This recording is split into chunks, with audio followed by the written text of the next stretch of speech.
어느 시골의 할아버지 세 분이 이제 만나가지고 국수집에 가게 됐습니다. 식당에 들어가자마자 한 할아버지가 이제 손을 들면서 여기 국수 셋이요 이렇게 손을 들었습니다. 그랬더니 그거를 잘 못 알아들은 것 같아요. 그래서 뭐요? 국수 몇 개요? 그랬더니 또 다른 할아버지가 3개요 이렇게 말했습니다. 그러고서 이제 맛있게 식사를 하시고 나오면서 마지막 3번째 할아버지가 이렇게 말씀하시는 겁니다. 이를 쑤시면서 이쑤시개로 이를 쑤시고 아우 잘 먹었다 이렇게 말씀하시는 거예요. 근데 그 이유가 있다라는 것입니다. 첫 번째 할아버지는요. 여기 국수 셋이요 하고 손을 든 것은 자기 아들이 손목시계, 금 손목시계 하나 사줬거든요. 그것을 자랑하려고 했다는 거죠. 또 그 말을 못 들었던 때에 그 주인이 질문했을 때 여기 셋이요라고 소리 질렀는데 그 사람은 손에다 뭘 꼈겠어요? 손가락에다가 금가락지를 끼웠다라는 것입니다. 마지막 3번째 할아버지는 잘 먹었다 그러면서 이쑤시개로 이제 이쑤시개로 이를 쑤셨는데 금리빨을 한 거죠. 그걸 자랑하려고 했다라는 거예요. 국수는 먹는데 이쑤시개가 필요한가요? 이쑤시개가 필요 없죠. 국수를 먹었다라는 것입니다. 사람들은 이처럼 무언가 자랑하려고 애쓰고 있다라는 거죠. 어떤 사람들은 가진 돈을 자랑하고 어떤 사람들은 또 자식을 자랑하죠. 그런데 돈도 자식도 자랑할 것이 없는 사람은 뭘 자랑합니까? 자신의 건강을 자랑하는 것을 볼 수 있습니다. 예수 믿으면 차라리 내 주먹을 믿어 이렇게 말한다라는 거죠. 아무것도 자랑할 것이 없는 사람 그렇게 말하는 모습들을 볼 수 있습니다. 오늘 본문에서 보니까는 하나님도요 욥을 자랑하는 그런 모습들을 볼 수 있습니다. 오늘 본문에서 보니까 하나님께서 사탄에게 물어보시죠. 네가 어디서 왔느냐 이렇게 물어봅니다. 그러니까 사탄은 땅을 두루 돌아다니며 여기저기 다녀왔나이다 이렇게 말합니다. 이랬을 때 우리 하나님께서 욥을 자랑하셔서 네가 욥을 보았느냐 주에 보았느냐 이렇게 말하는 거죠. 그러면서 욥은 온전하고 정직하고 하나님을 경외하며 악을 떠난 자라 이렇게 말하고 있습니다. 하나님께서 욥을 자랑하셨다라는 거죠. 그러니까 사탄이 하는 말은 뭡니까? 우리 하나님께서 하나님께서 복을 주시니까 욥이 그런 것 아니겠습니까? 욥에게 준 것을 다 빼앗아 간다면 욥도 하나님을 욕할 것입니다. 이렇게 말하는 거죠. 그러니까 우리 하나님께서 사탄에게 말하는 거죠. 다 한번 뺏어 봐라. 그렇지만 그 몸에는 손을 대지 말라 그러죠. 이제 나중에 보니까 이제 그래도 욥이 이제 하나님을 경외하니까 어떻습니까? 두 번째 이제 욥의 이제 몸을 치면은 하나님 욕할 겁니다. 그러니까 생명에는 건드리지 말고 욥을 치라 이렇게 하나님께서 말씀하시는 거죠. 하나님께서 욥을 자랑하시고 자신이 있었다라는 거죠. 그런 것처럼 우리 하나님께서는요 저와 여러분들도 자랑하고 싶어 하시는 하나님이십니다. 왜 그래요? 우리를 구원하시고 우리를 하나님의 자녀 삼아 주시고 우리의 필요를 공부해 주시고 우리를 악으로부터 지켜주셨잖아요. 그런데 우리가 하나님의 자랑이 되지 못하고 부담거리가 된다면 근심거리가 된다면 어떻겠습니까? 이런 질문을 해봅니다. 왜 사람들은 이렇게 자랑하려고 할까? 왜 기회만 있으면 돈 자랑하려고 하고 있고 자식 자랑하려고 하고 또 아무것도 자랑할 것이 없으면 건강이나 힘을 자랑하려고 할까라는 거죠.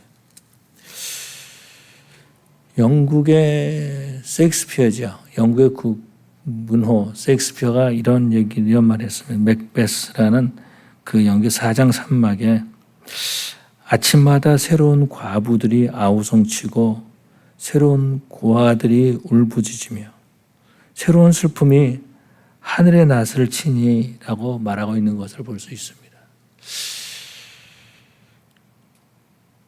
욥기 하면 고난을 말해주고 있죠. 근데 참 보면은요, 욥기는 정말 어려운 책이다라는 것입니다.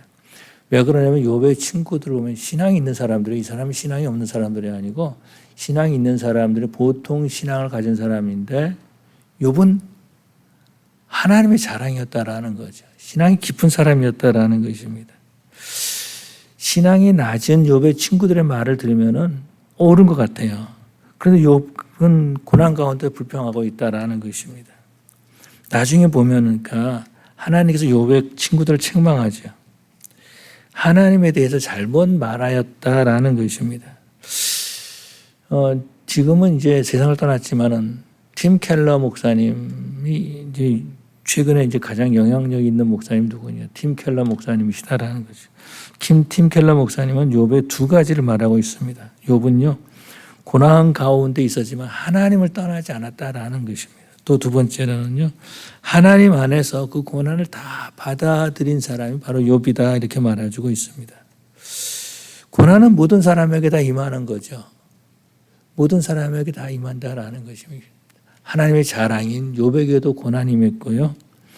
또 신앙이 없는 사람에게도 고난이 임할 뿐만 아니라 신앙이 있는 사람에게도 고난이 임한다라는 것입니다. 고난의 목적을 우리는 알아야 된다라는 거예요. 고난의 목적은요, 하나님께서 우리의 신앙을 성장시킨 것일 수도 있고 아니면은 우리의 잘못된 길을 돌이킬 수도 있을 목적으로 우리에게 고난을 허락해 주신다라는 거죠. 근데 문제는 뭡니까? 고난이 없을 때 문제다라는 거예요. 욥의 친구들처럼 욥을 고난 당하는 욥을 막 비난합니다. 판단하는 것을 볼 수 있습니다. 그런데 신앙은 고난을 통해서 성장하는 것을 볼 수 있습니다. 고난은요, 하나님의 목적을 이루는 통로인 것을 보게 되죠. 그렇기 때문에 이 고난이 나에게 올 때는 내가 도망가거나 피하는 자가 아니라 하나님 일에 쓰임받기 위해서 하나님 앞에 드려야 된다라는 거죠. 또 고난당하는 형제들을 비난하는 것이 아니라 고난에 동참할 줄 알아야 된다라는 것입니다. 요한복음에서 보니까 나사로가 이제 세상을 떠났잖아요. 그때 이제 예수님께서 그 집을 방문하십니다. 그런데 그 슬픔에 예수님께서 어떻게 하셨습니까? 나사로 살려주기 전에요. 나사로에 나오게 하기 전에 예수님께서 함께 우셨다 이렇게 말씀하고 있어요. 함께 우는 사람, 하나님의 자랑이 될 수 있다라는 거죠. 우리 하나님은요, 우리를 구원해 주시고 우리를 하나님의 자녀 삼아 주시고 뿐만 아니라 우리를 자랑하고 싶으신 하나님이신 줄로 믿습니다. 고난 가운데서 믿음을 잘 지키는 모습을 보시고 우리 하나님은 우리를 자랑하고 싶으신 거예요.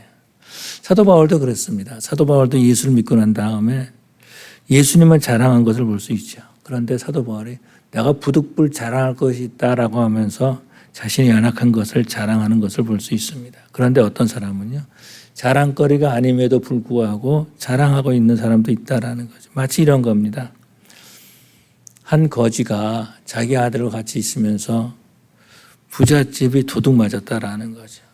그랬을 때 그것을 보고 아들에게 말하는 거죠. 다 애비 덕이야 이렇게 말하는 것과 같다라는 것입니다. 뭐예요? 거지는 도둑 맞을 일이 없잖아요. 오히려 도둑이 왔다가 도와줘야 될 형편이 있다라는 것입니다. 그런 것들은 자랑이 되지 못하는 거죠. 자신의 연약함이 아니라 그 자신의 게으름이나 나태함의 결과다라는 것입니다. 또 하나님의 징벌일 수도 있음을 우리는 기억해야 됩니다. 이게 자랑이 아니다라는 거예요. 분명한 것은 하나님이 욥을 자랑하셨듯이 하나님께서 저와 여러분들을 자랑하고 싶으신 줄로 믿습니다. 성경은요, 욥의 삶의 한 부분을 우리에게 가르쳐주고 있습니다. 욥의 아들이 7 있었고 딸이 3 있었다라는 거예요. 그럼 아들이 7이고 딸이 3이면 전부 다 몇 명이에요? 10명이다라는 거죠. 10명입니다. 그런데 이 10명이 사이가 굉장히 좋았던 것 같아요. 생일이 되면 다 초대했습니다. 결혼한 딸이든 아들이든 시스터든 브라더든 다 초대를 했어요. 얼마나 사이가 좋습니까? 10명의 브라더 시스터가 사이가 좋았다는 것. 그래서 생일마다 다 초대했다라는 것. 굉장히 사이가 좋았다라는 거죠. 그래서 모여가지고 잔치를 했습니다. 그런데요, 잔치가 끝난 다음에 욥은 어떻게 했냐면 그들을 다 불렀습니다. 성결하기 위해서 다 불렀고 그들의 명수대로 그 아들이면 아들, 딸이면 딸대로 하나님 앞에 번제를 드렸습니다. 잔치하면서 혹시라도 하나님을 욕되게 하거나 죄를 범했을지 모르니까 그렇게 했다라는 거예요.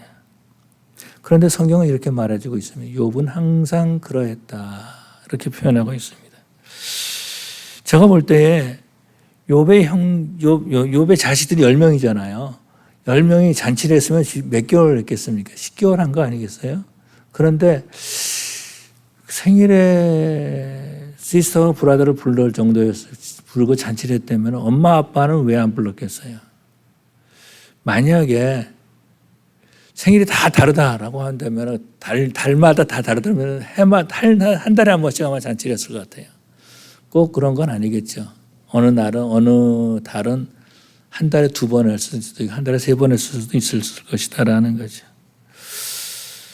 정확하게는 알 수 없지만은 그렇게 잔치를 한 거죠. 여기서 우리는 욥의 마음을 볼 수 있습니다. 하나님 앞에서 죄를 범하거나 하나님을 욕되게 하려고 하지 않으려고 노력하는 그 욥의 마음을 볼 수 있는 거죠. 욥 자신뿐만이 아니라 욥의 자식들도 그러기를 원했다라는 거예요. 욥은요 자기 자녀들도 그러한 죄를 범하는 것을 두려워했다라는 것입니다. 그래서 생일 잔치가 끝나면 불러서 그 수달에 번제를 드렸던 것을 볼 수 있습니다. 이처럼 욥은 온전하기를 힘썼다라는 거죠. 하나님을 경외했다라는 것입니다. 오늘 읽지 않았지만은요 이렇게 말해주고 있습니다. 1장 21절에 내가 모태에서 알몸으로 나왔은즉 또한 알몸이 그리로 돌아가올지라 주시니도 여호와시요 거두시니도 여호와시오니 여호와의 이름이 찬송을 받으실지니이다 이렇게 말하고 있습니다. 욥은 범죄하지 아니하고 하나님을 향해서 원망하지도 않았다라는 거예요. 하루아침에 자식을 잃었잖아요. 하루아침에 모든 재산을 다 잃었어요. 그래도 하나님을 원망하지 않았다라는 것입니다. 이런 것이 하나님의 자랑이 되었다라는 것입니다. 그런 것처럼 저와 여러분들도요. 하나님의 자랑이 되어야 될 줄로 믿습니다. 그래서 고린도 교회에 편지하는 것을 보면 너희는 예수의 향기라 예수의 편지라 이렇게 말하고 있습니다. 다시 말해서 세상에 예수를 모르는 사람들도 나와 함께 있으면 예수의 향기를 맡는다라는 거죠. 나도 이 사람처럼 예수 믿고 싶어 하는 그런 마음을 갖게 된다라는 것입니다. 그런 느낌을 주는 사람이 된다라는 거죠. 그런데 오늘날 그리스도인들을 보면 함께 있으면 어떻습니까? 나가 이 사람처럼 예수 믿다 큰일 나겠네 하는 마음을 갖는다라는 거죠. 하나님의 자랑거리가 아니라 오히려 하나님의 근심거리가 되는 모습을 볼 수 있습니다. 그런데 조선이죠. 조선에 온 한국에 온 선교사가 있었는데 24살 때 온 여자 선교사가 있었습니다.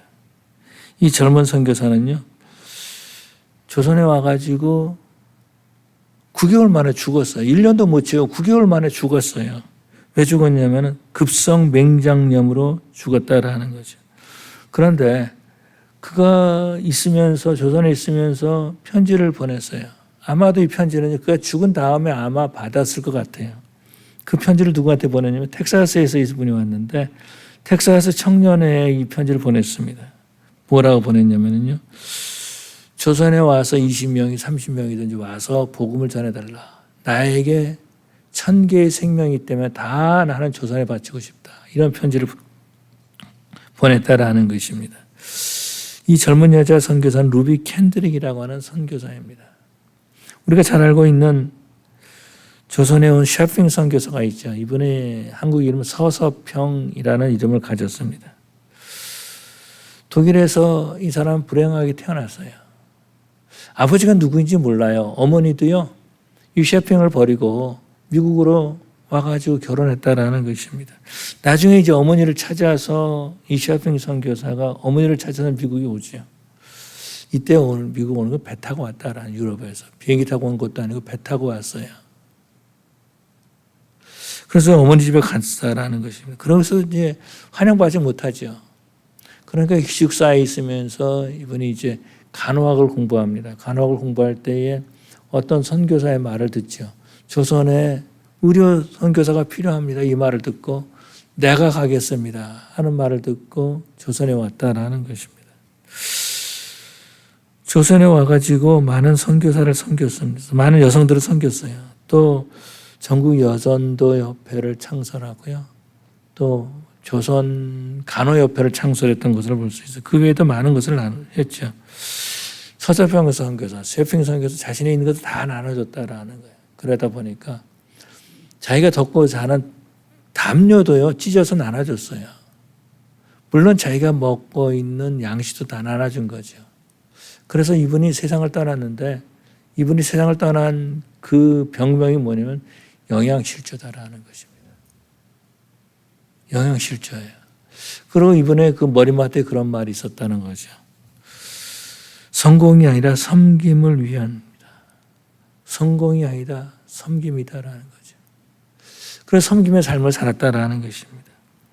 이런 쇼핑 선교사는요, 하나님의 자랑이 되었다라는 거죠. 그런 것처럼 우리는 유크레이션 교회 성도들도 하나님의 자랑이 되어야 될 줄로 믿습니다. 자, 그러면은 오늘 본문에서 보니까 어떻게 하나님의 자랑이 되어 있는가? 오늘 본문 8절에서 보니까 여호와께서 사탄에게 이르시되 네가 내 종 욥을 주의하여 보았느냐? 그와 같이 온전하고 정직하여 하나님을 경외하며 악에서 떠난 자는 세상에 없느니라. 이렇게 말해주고 있습니다. 첫 번째는 하나님을 우리는 경외하는 사람이 되어야 된다라는 거죠. 하나님이 보실 때 욥은 하나님을 경외하는 사람이었다라는 거예요. 경외라는 말은 보통 이렇게 표현해요. 공경하면서도 두려워하는 것. 이것을 경외다 이렇게 표현하고 있습니다. 그래서 옛날에 보니까 왕을 백성들이 보면 어떻겠어요? 공경하고 두려워했다라는 거죠. 왕이 지나가는 그 길에 머리를 쳐들면은요, 그 사람 당장 잡혀가서 의금부에 잡혀가서 죽을 수밖에 없었다라는 거죠. 욥이 하나님을 경외한 것은 모든 것이 하나님 중심이었다라는 것입니다. 자녀들의 생일을 맞이해서 잔치를 해도요, 하나님을 욕되게 하지 않았을까 하는 마음에서 그들을 불러서 정결하게 하고 제사를 드렸다라는 거죠. 한순간 자녀를 잃고 재산을 다 잃었어도 하나님을 원망하지 않았다라는 거죠. 왜요? 욥은 하나님을 경외하는 마음을 가졌다라는 것입니다. 욥의 친구들이 욥을 책망하고 비난해도요, 욥은 하나님을 경외하는 그 마음은 변하지 않았다라는 것입니다. 심지어는 욥의 아내가 그러죠. 하나님을 욕하고 죽으라 이렇게 말하고 있습니다. 이때에도 욥은요, 하나님을 경외하는 그런 마음을 가졌습니다. 하나님께 우리가 복을 받았으면 화를 받는 것이 아니겠느냐 이렇게 말하는 거죠. 그러면서 욥이 입술로 범죄하지 않았다 이렇게 말해주고 있습니다.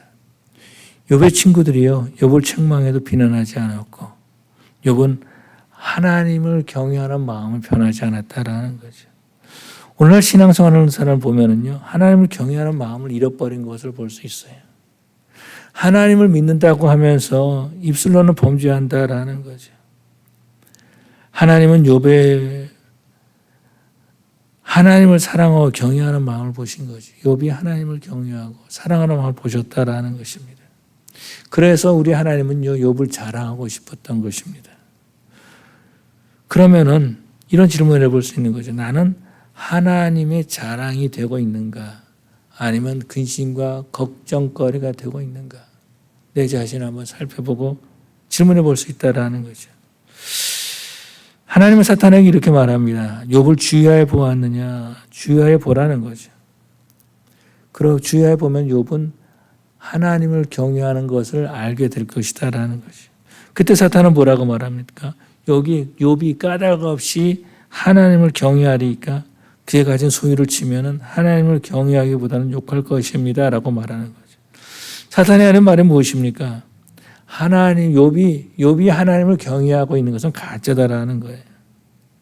하나님께 복을 받았기 때문에 욥이 하나님을 경외하는 것이지, 하나님께서 만약에 욥을 가지고 있는 걸 다 가져가신다면은 욥은 하나님을 경외하지 않을 것이다 이렇게 말하고 있다라는 것입니다. 그러면은 이런 질문을 볼 수 있어요. 사탄이 왜 이런 말을 했을까? 사탄이 왜 이런 말을 했을까? 오늘날 보니까 사람들의 신앙이 있다고 하면서 조금이라도 어려우면은요, 하나님을 비판하고 막 원망하는 그런 모습들을 볼 수 있죠. 그렇기 때문에 사탄도 그것을 알기 때문에 그렇게 말하지 않았을까 하는 것입니다. 열왕기 하에 보니까 수냄 여자가 나오죠. 이 사람이 수냄 여자는 아이를 낳지 못했었는데 엘리사가 이렇게 말하죠. 선포합니다. 내년 이맘때에 네가 아들을 갖게 될 것이다. 선포해서 아이를 낳는데 그 아이가 태어나 얼마나 좋아요. 그런데 얼마 있다 죽었다라는 것입니다. 그랬더니 이 여자, 수냄 여자가 또 엘리사를 찾아가지고 가서 내가 언제 아이를 원했습니까? 그렇게 원망하고 있는 그런 모습들을 볼 수 있어요. 그렇지만은요, 욥은 입술로 범죄하지 않았다라는 것입니다. 다시 말해서 물질이나 소유 중심이 아니라 하나님 중심의 삶을 살았다라는 것입니다. 우리는 물질 중심에서 하나님 중심으로 옮겨가야 될 줄로 믿습니다. 이건 결코 쉬운 일이 아니죠. 정말 어려운 일이죠. 만약에 어떤 분이 여러분에게 내가 100만 불을 줄 테니까 하나님을 한 번만 욕해라 라고 말하면 어떻겠어요? 약한 요즘 4만 불, 5만 불 자동차 할 때 살 수 있잖아요. 100만 불이면 집을 살 수 있거든. 남는 돈이다라는 거죠. 그런데 여러분이 100만 불을 주면서 하나님을 한 번만 욕해라. 그럼 어떻겠습니까? 어떻겠어요? 욕 안 합니까? 그런데 키에르케고르 아버지 미카엘 키에르케고르는요, 하나님을 욕했다라는 것입니다. 한 번 욕하고 왔다. 그걸 평생의 죄책감을 가지고 살았어요.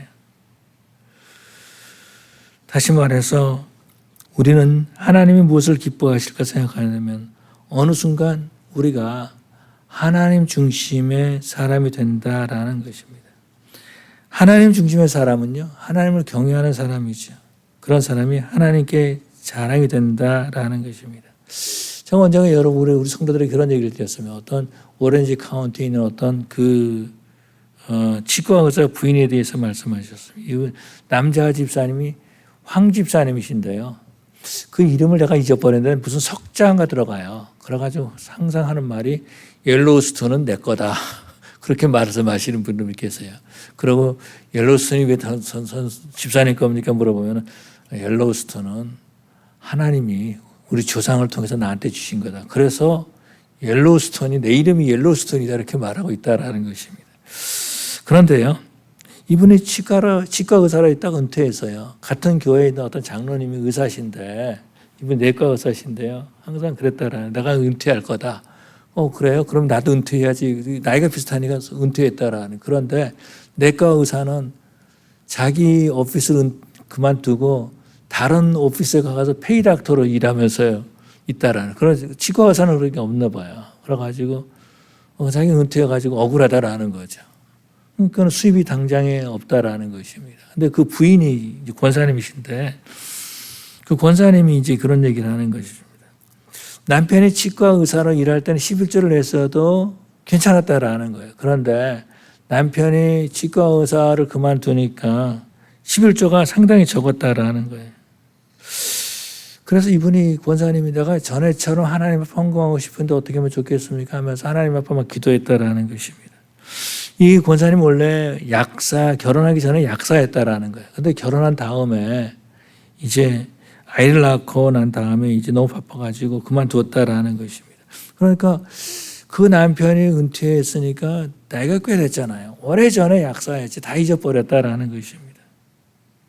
자신은 약사 일을 할 수 없다라는 생각했는데 아는 건 그거밖에 없으니까 그래서 이제 오렌지 카운티에 있는 어떤 한국 사람 그 약국을 찾아갔나 봐요.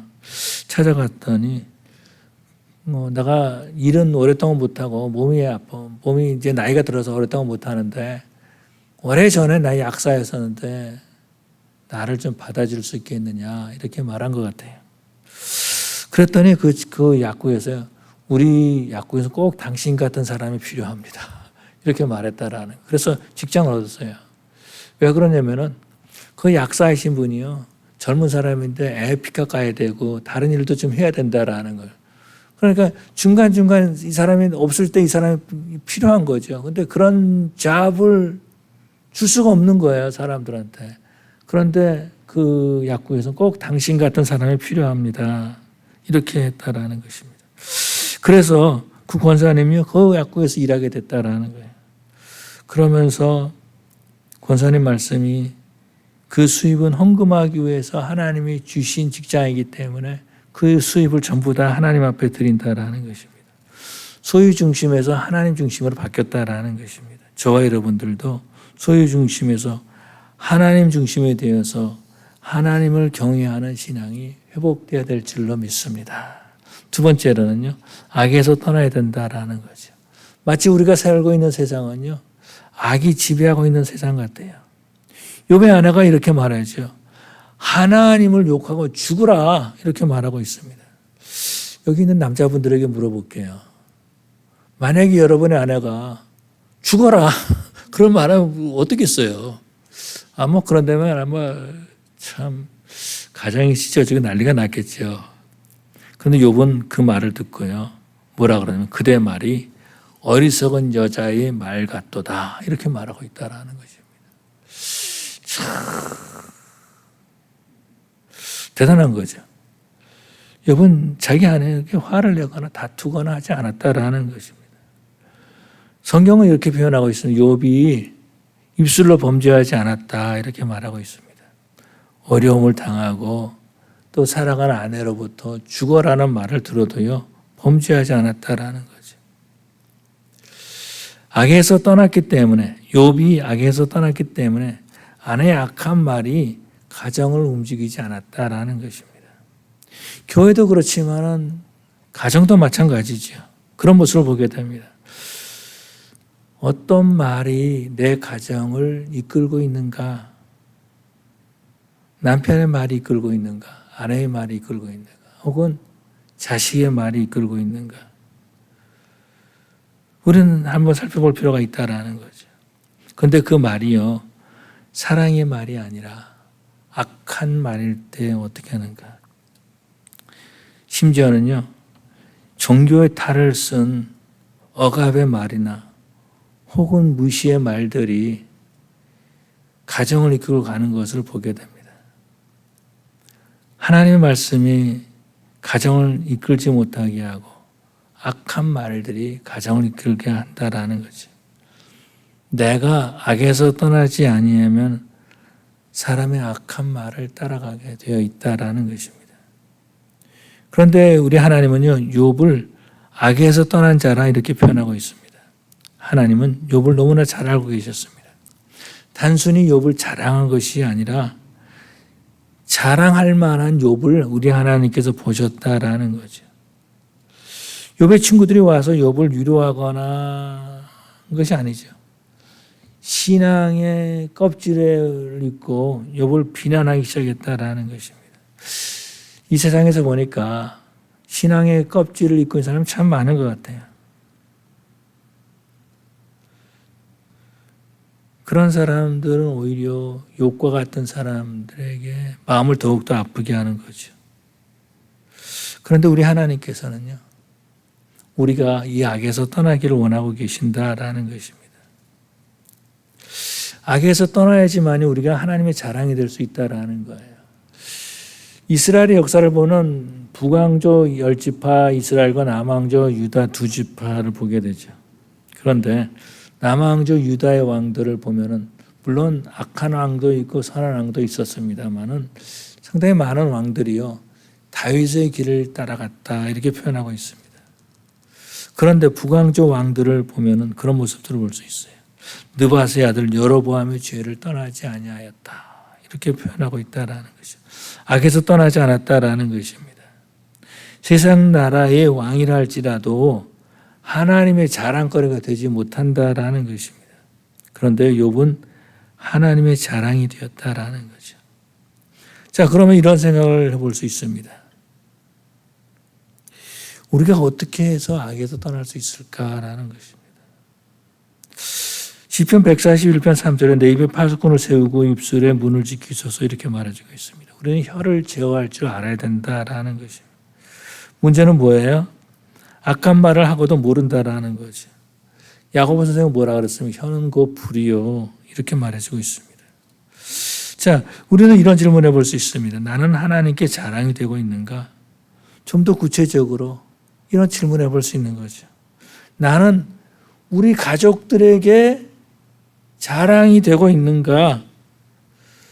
아니면은 조금 더 디테일하게 들어가서 나는 나의 배우자에게 자랑거리가 되고 있는가?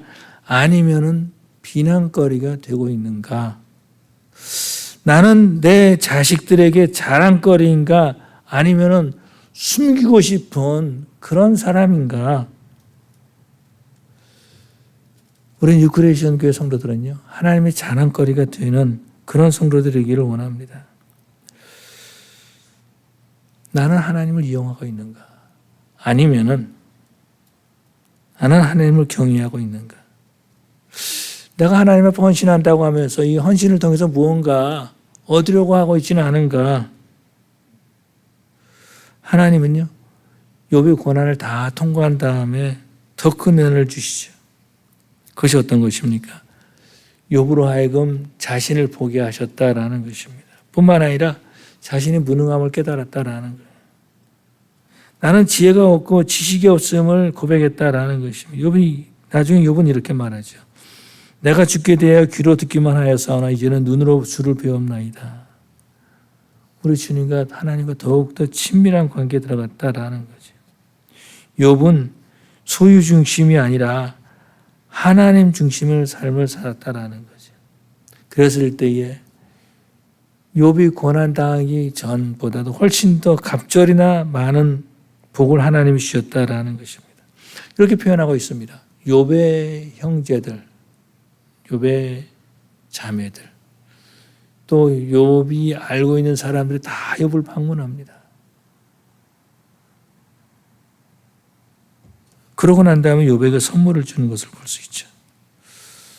우리 뉴크리에이션 교회 성도들도 소유 중심의 신앙생활이 아니라 정말 하나님 중심의 신앙생활하고 입술에 파수꾼을 세워서 말과 섬김으로 덕을 세워서 하나님의 자랑이 되는 저와 여러분 되시기를 간절히 축원합니다. 기도하시겠습니다. 사랑의 아버지 하나님 감사합니다. 우리 성도들을 사랑하여 주시어서 예배에 참석하게 해주시고 우리가 부족하지만은 예배할 수 있도록 삼아주신 것을 감사합니다. 우리 아버지 하나님 여러 가지 힘든 일을 뚫고 주님 앞에 나와서 예배하는 우리 성도들 하나님의 자랑이 되게 하여 주시옵시고 물질 중심이 아니라 하나님 중심의 삶을 살 수 있도록 인도하여 주시옵시고 무엇을 하든지 어디 있든지 하나님의 자랑이 되고 또 예수의 향기가 될 수 있도록 인도하여 주시옵소서. 감사하며 예수님 이름으로 기도 올리옵나이다. 아멘.